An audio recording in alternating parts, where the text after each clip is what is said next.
Hello everyone, my name is Chris, and welcome to the first official episode of Playable Games, the show where I talk about games that you can play, or in some cases, shouldn't play. And today, in light of some recent E3 news, I figured it's time we talked once again about everyone's favorite Orange Bandicoot, and in light of some other E3 news, that we also talk about his purple PS1 mascot counterpart, and what happens when you put them together in a video game, but it doesn't quite work out.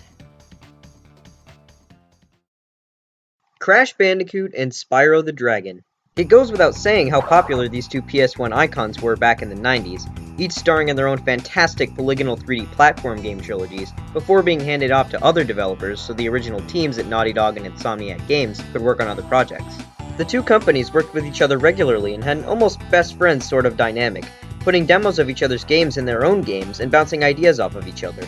And sometimes it really showed, because man, from the companies each creating 3D platformer mascot characters with the same character designer and voice actor for the PS1, to moving on to creating a buddy duo platformer for the next generation and eventually giving it a darker tone, and handing it off to other developers to create games centered on the sidekick characters for the PSP, it was clear that the two companies had and still have a pretty close relationship.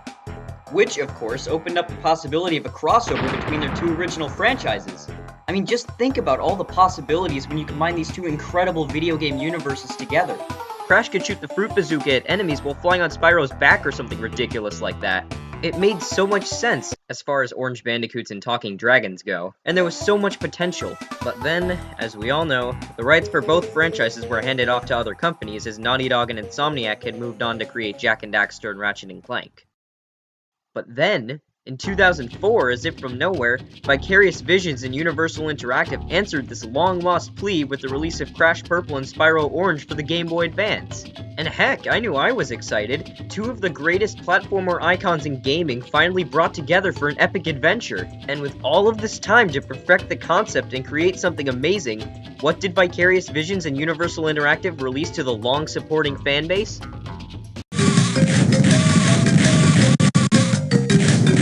Minigame collection.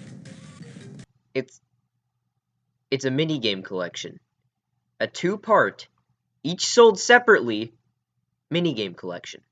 I mean, really? Two of the biggest video game icons in history being brought together in what had the potential to be an incredible platformer adventure, and it's a minigame collection? And yeah, there's some short platforming in between, but its only purpose is to serve as a gap between minigames that need to be completed in order to unlock more minigames. Not to mention the fact that many of the minigames play exactly the same. And you know what? Yes, it's a Game Boy Advance game, so maybe they wanted to do something a bit simpler, and that's fine.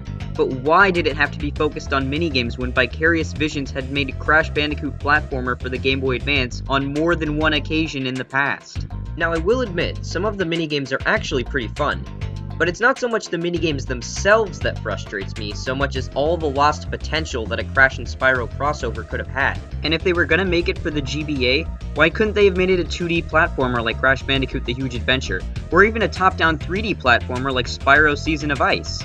And what is their reasoning behind the Crash and Spyro universes clashing together? Pretty much nothing. The characters just coexist somehow.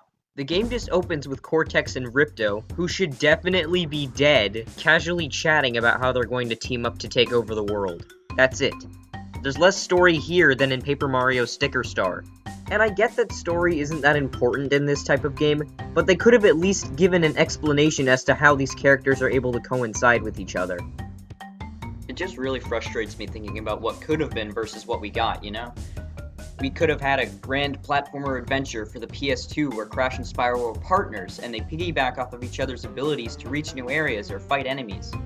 But instead we got a bare-bones minigame collection for the Game Boy Advance with some basic platforming and almost no interaction between the two main characters as a result of making two separate games, one focused on Crash and one focused on Spyro.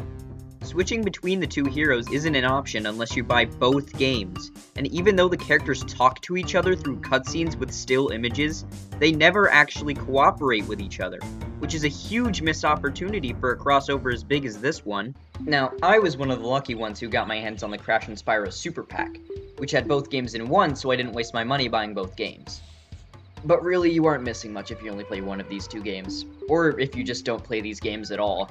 This was such a lazy stab at a Crash and Spyro crossover, and it still makes me sad thinking about what could have been. But hey, with the newest generation of consoles, and the fanbase's desire for more classic experiences, maybe there's still hope for a proper Crash and Spyro team-up?